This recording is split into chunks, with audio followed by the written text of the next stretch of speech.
Lawrence Bishnoi gang आतंकी संगठन घोषित। कनाडा ने आतंकियों की लिस्ट में डाला नाम। लॉरेंस बिश्नोई गैंग का नाम आतंकियों की लिस्ट में डाल दिया गया है।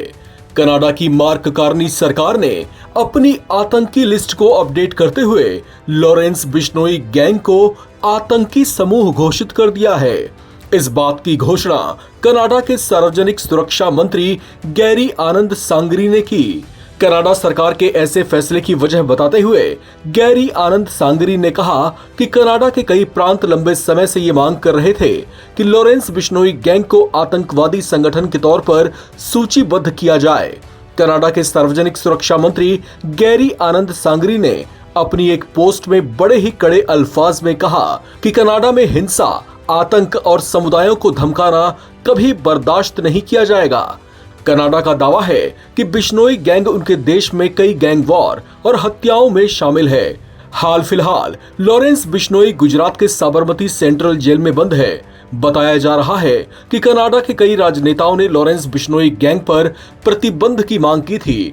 17 जून को ब्रिटिश कोलंबिया के प्रधानमंत्री डेविड एबी ने कहा कि आतंकवादी घोषित किए जाने से पुलिस को इस गतिविधि की जांच करने और उसे रोकने के लिए आवश्यक उपकरणों का उपयोग करने में मदद मिलती है। इससे पुलिस को महत्वपूर्ण जांच टूल्स मिलते हैं। जुलाई में अल्बर्टा के प्रधानमंत्री डैनियल स्मिथ ने भी लॉरेंस बिश्नोई गैंग पर प्रतिबंध की मांग की थी। कनाडा की मार्क कार्नी सरकार ने उस समय कहा था कि वो अपने राजनेताओं की मांग पर गंभीरता से विचार कर रही है।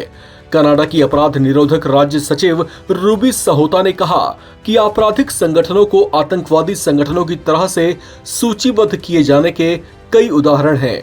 उन्होंने कहा कि एक संपूर्ण सबूतों पर आधारित दृष्टिकोण का पूर्ण समर्थन करती हूं।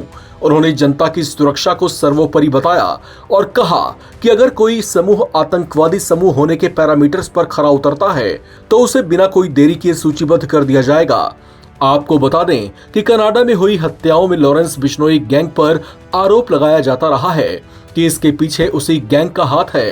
हालांकि कनाडा सरकार इसे लेकर एक भी ठोस सबूत कभी पेश नहीं कर पाई।